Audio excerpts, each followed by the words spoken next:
I want to share a story. This is a story from a project visit to a rural location in Bangladesh.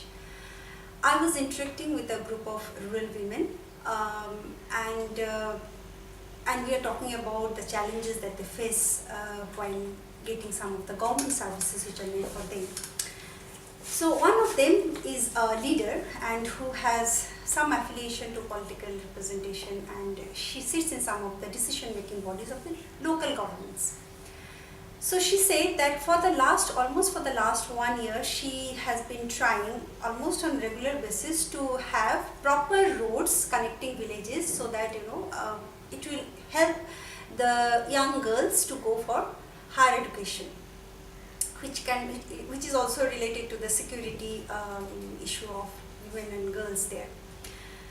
And every time she brings up that agenda, she is being completely, it's being rejected.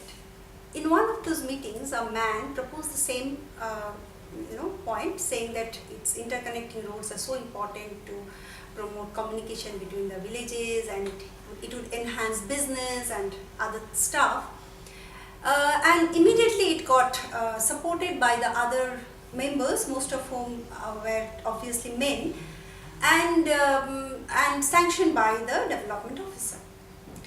This woman felt bad, and she later raised the issue with the officer, and she said, "Sir, I have been asking for this, for roads between the villages for the last 1 year, and I've never heard. And why is it that when he raised that issue, it was immediately sanctioned?" And the officer turned around and told her that it is because his proposition was very objective. Now, subjectivity and objectivity is associated with the sexes that we belong, and many a time it's the preconceived notion. Privileges, whoever enjoys it always remains invisible by the persons who enjoy, and definitely it can relate to all kind of privileges that one enjoy, being part of whichever group and whichever identity he or she belongs to. And thus, it is so important to have men's voices while we talk, work, engage on gender equality.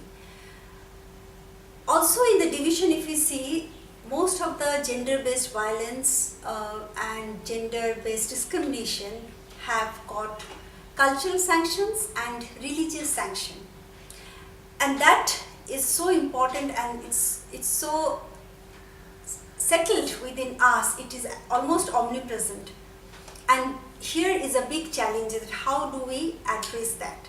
Thus, working with men, especially younger men, having their voices heard, taking into consideration that it has got sanction, cultural sanction and religious sanction, is a very big challenge which we really need to address.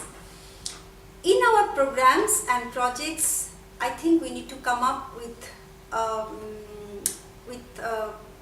innovative ways and strategies to see how we are able to engage more proactively in changing their willingness and will to address gender inequality.